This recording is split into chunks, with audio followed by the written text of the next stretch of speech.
Hello दोस्तों। पिछली बार मैंने आपको शिक्षा की तरफ बताया था कि शिक्षा उदारवादी जो संगठन थे इनका क्या योगदान था। तो मैं छोटा सा एक वो रिवीजन टाइप आपको करवा देता हूँ। जो शिक्षित वर्ग होता है वो खुद तो शिक्षा प्राप्त करता ही करता है, लेकिन अपनी शिक्षा के माध्यम से दूसरों को भी शिक्षित करता है, दूसरों के जीवन में भी प्रकाश फैलाता है, दूसरों को शिक्षा का ज्ञान देता है। अब जैसे गौतम बुद्ध को सभी लोग क्यों पूजते हैं? वो चाहते तो मोक्ष प्राप्त कर सकते थे, है ना। वो मोक्ष प्राप्त करके जीवन मरण के चक्र से मुक्ति पा सकते थे, लेकिन उन्होंने अपने प्राप्त किए हुए ज्ञान से खुद तो मोक्ष प्राप्त किया, लेकिन समाज को भी मोक्ष प्राप्त करने का जो मार्ग था वो सिखाया है। वो ही जो चीज है वो आज जो बड़े बड़े शिक्षित व्यक्ति हैं, जिनके बड़ा मतलब महान व्यक्ति है जिनका बहुत नाम फेमस है, जिसमें विकास दिव्य कीर्ति सर हो गए, और स्नेहिल त्रिपाठी सर हो गए, अमन सर हो गए, मृणाल सर हो गए, और अवध ओझा सर हो गए, या कुमार विश्वास सर हो गए। ये सभी अपने प्राप्त किए हुए ज्ञान से समाज को एक नई दिशा देने का काम कर रहे हैं, इसीलिए ये महान है। आज से 100, 200, 300 साल बाद इनको भी याद किया जाएगा। क्यों?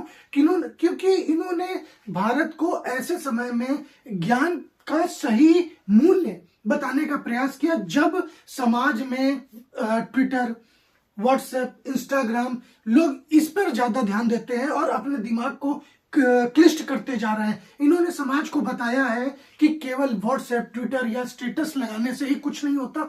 जो मुख्य ज्ञान है आपको किताबों में ही छानने से प्राप्त होगा, या किताबों में नहीं छान सकते तो ऐसे व्यक्तियों की संगत में रहें जो आपको कुछ अच्छा दे सकते हैं। आप किसी जिनका मैंने नाम लिया या इनसे संबंधित किसी भी व्यक्ति से यदि आपको मिलने का मौका मिले, आप कभी उनसे पूछिएगा। सभी का एक ही जवाब रहेगा कि केवल व्हाट्सएप, ट्विटर पर स्टेटस लगाने या दूसरों की रील्स देखने से ज्ञान प्राप्त नहीं होता, केवल व्हाट्सएप से ज्ञान प्राप्त नहीं होता। यदि आपको कोई कुछ बता रहा है तो आपको उसका सत्यापन और पुनर्सत्यापन भी करना पड़ता है। आपको वो चीज किताब में देखनी पड़ती है। अब तो विकिपीडिया या गूगल पर भी सर्च कर सकते हैं। विकिपीडिया ऑथेंटिकेटेड नहीं, इट इज एडिटेबल। अगर आप वो चीज किताबों में छानेंगे तो आपको वो चीज मिलेगी। जैसे आप देख रहे हैं आज समाज या जो एक युवा वर्ग है वो ज्ञान की तरफ कैसे आगे बढ़ रहा है, इसका जो मुख्य श्रेय है इन्हीं जैसे कुछ विद्वान पुरुषों को जाता है। जैसे इस पॉलिटिकल वैक्यूम के समय में 1858 से 1875 या 1900 तक जो पॉलिटिकल वैक्यूम क्रिएट हुआ था, वो वैक्यूम भरने का काम इन्हीं उदारवादी या विचारकों या बुद्धिजीवियों को क्रेडिट दिया जाता है। यहां से विचारवाद या तर्कवाद का उदय होता है, जिसमें रामकृष्ण परमहंस, विवेकानंद, दयानंद सरस्वती, ये सभी आते हैं। दयानंद सरस्वती, आप सभी को इनके बारे में पता होगा, मैंने बताया हुआ है। ये सभी व्यक्तियों ने क्या किया है कि तर्क को प्रधानता दी है कि आप कुछ भी सीखें उस पर तर्क करें। जैसे वेदों की ओर लौटो की का नारा दिया। दयानंद एंग्लो वैदिक कॉलेज खुले। शिक्षा के क्षेत्र में दयानंद सरस्वती का जो योगदान है वो अतुलनीय है। इन्होंने पूरे भारत में स्कूल खोले, और स्कूल, गुरुकुल या विद्यालय समाज का आधार होता है। अगर कोई समाज शिक्षित है, केवल शिक्षा का जो, जैसा कि एक बहुत ही विद्वान अध्यापक बोलते हैं कि शिक्षा का जो असली मूल्य है वो स्वतंत्रता प्राप्त करने के लिए, खुद से स्वतंत्र होने के लिए, ना कि केवल नौकरी पाने के लिए। जैसे कि आप कुछ बोल सकते हैं, कुछ लोगों को बोलेंगे कि ये अगर इतना ही ज्ञानी है तो खुद आईएएस क्यों नहीं बने, खुद पीसीएस क्यों नहीं बने, खुद राजा क्यों नहीं बने। केवल नौकरी मिलना ही एक शिक्षा का जिसको पिलर स्टोन बोलते हैं वो नहीं है कि मतलब नौकरी पाने के लिए ज्ञान प्राप्त करना है।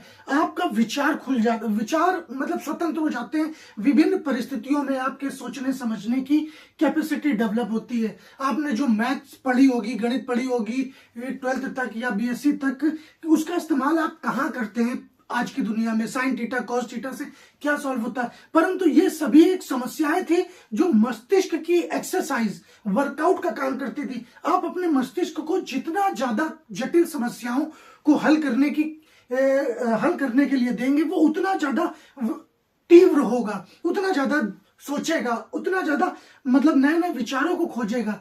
यही मेन रीजन था मैथमेटिक्स का, यही रीजन है शिक्षा का। शिक्षा को केवल स्वतंत्रता प्राप्त करने के लिए, स्वतंत्रता किससे, किसी और से नहीं, अपने आप से, अपनी हार की संभावनाओं से। हार क्या है, कुछ नहीं है, केवल आपके प्रयासों में थोड़ी सी कमी या फिर किसी और का और अत्यधिक प्रयास। जरूरी नहीं है कि आप केवल अपने प्रयासों से असफल हुए हो सकता है सामने वाले ने ज्यादा अच्छा प्रयास किया हो, उसकी कैपेसिटी ज्यादा हो, परंतु आपके सोचने की, समझने की क्षमता तो डेवलप हुई। यह ही तर्कवाद का उदय था। इसी समय में बंगाल का भी उदय हुआ। बंगाल में अलग अलग संगठन डेवलप हुए और सबसे ज्यादा बंगाल को भद्रलोक का स्थान बोला जाता था। यहाँ पर लोगों का मतलब राजनीति में इतना ज्यादा इंटरेस्ट हो गया, शिक्षा में इतना ज्यादा इंटरेस्ट हो गया, घर घर में न्यूज़पेपर, पत्र पत्रिकाएं आने लगी और पत्र पत्रिकाओं में इन्हीं उदारवादियों का मुख्य रोल था। अब इस भारतीय राष्ट्रीय कांग्रेस की स्थापना हुई, प्रेस का उदय हुआ।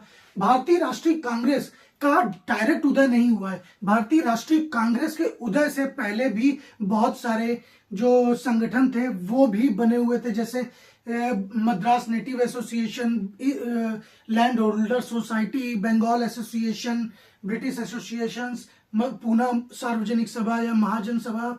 ये सभी सभाएं थी जिन्होंने क्षेत्रीय स्तर पर धीरे धीरे भारत के नागरिकों को जगाने का प्रयास किया। Thank you.